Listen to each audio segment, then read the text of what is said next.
Trevin, down below, right here. Congrats on first technically official win in the UFC. Initial thoughts after that performance? I feel great. Back when I wasn't in the UFC, I used to hear them say the 35ers don't got a lot of power, and I'm just showing something new in the division. The uppercut into it looked like a hook. It was like you started with the uppercut, turned it over into the hook to the jaw. Was that a technique you knew you could take advantage of, or was it just something in the moment you saw?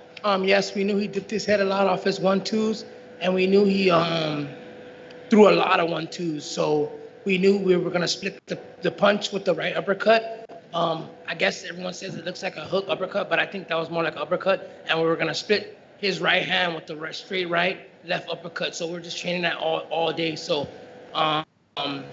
it was gonna come at some time. We knew he had really good footwork as I watched his last fight. So the game plan was to break down that knee, break down those legs with leg kicks, and get him to stand in front of the power where he couldn't move no more. And then coming into the second round, I saw he wasn't moving the same no more. He was right in front of me, just like I like to fight, and that was a bad night for him.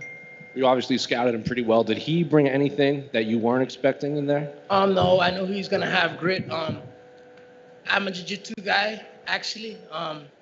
Before, I never used to train MMA. I used to always go back into the gi all the time. So I've been doing MMA for about like a year and 3 months now, consistent since I got promoted to black belt.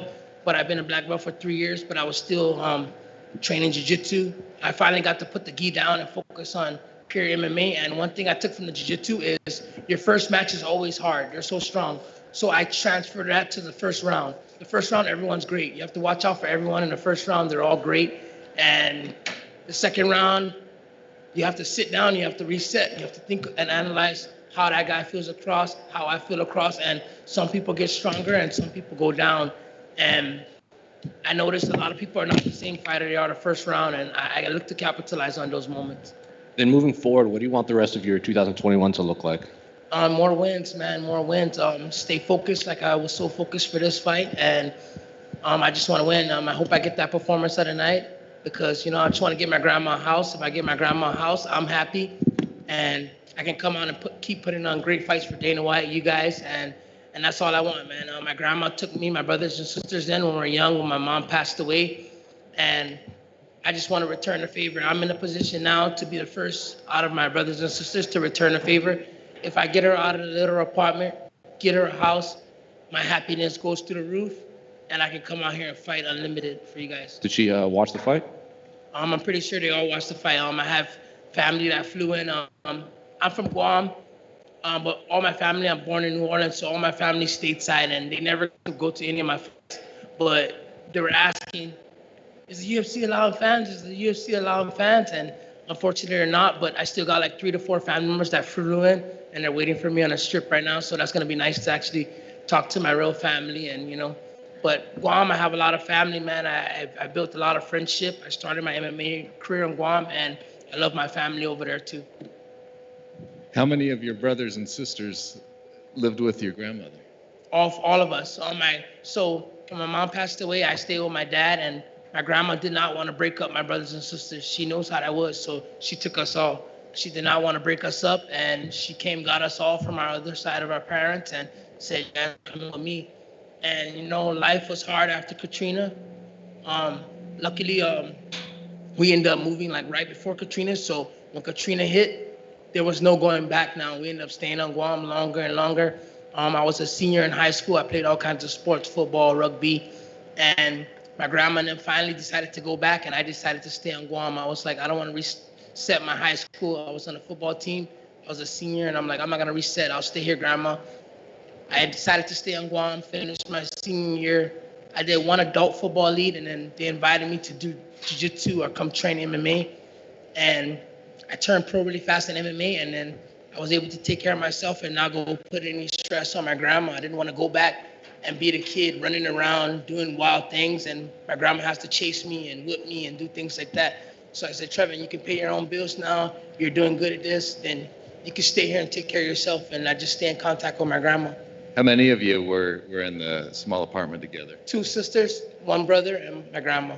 So what does she say now that she'll be getting a house sometime soon? Man, she's gonna go bananas, man. She's the kind of grandma that, like, she doesn't put pressure on me to get her house. It's something that I want to do for her because it's going to make me happy and it's going to make me fight better. There's something that I want to do because I know how much she sacrificed taking care of 4 kids, single grandma, taking care of 4 kids. That's one of the hardest things, man. I don't even have a kid for myself. I see all my friends with kids and stuff. It is so hard. I see all my good training partners. They're so talented like me.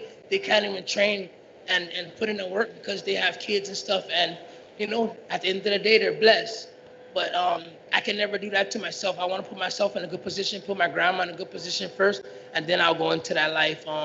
Right now, I'm focused on my grandma, man. She's getting old, and I just want to make the best for her, and then I can go ahead and live my life happy. That's awesome. Thanks. Trevin, so I know the post-fight interview goes really fast, but can you describe just how excited is your friend right now that you got to talk to Joe Rogan? My friend Nick Caceres, aka Ogre. He's going crazy. Like, he loves Joe Rogan. We've been listening to Joe Rogan for years. Like, he drives in the car, he plays Joe Rogan on his cell phone. He drives back, he continues the same part. He doesn't miss any Joe Rogan. He watches him hunt. He just loves Joe Rogan, man. He hunts just like Joe Rogan. Like, he's just a big Joe Rogan fan, and it's just crazy. Like, when he hears that I got this interview, or he's watching right now, he's going crazy right now. Everyone's crying right now. Everyone's happy for me because they know how hard I work. And at the end of the day, I got here on a replacement. It's not the way I wanted to be here. But I'll take it because I think my first opponent was so tough that nobody wanted to step up and take that fight. And I stepped up and take that fight on 34 hours notice to weigh-ins. And, I'm just happy the way my career is going so far. I'm showing the UFC that I'm here to stay. And like I said, if I can make my grandma happy, I'll be like so happy and fighting so well here. Joe brought it up, so I have to ask, is smoking part of the post-fight celebration plan? Oh, man, I haven't smoked in 2.5 months, man. My cardio feels so great, though. I ain't gonna lie, my cardio is great. So, we'll probably smoke a little, but, I'm looking to stay focused. I like the way my body feel. I like the way training camp was going. I like my energy.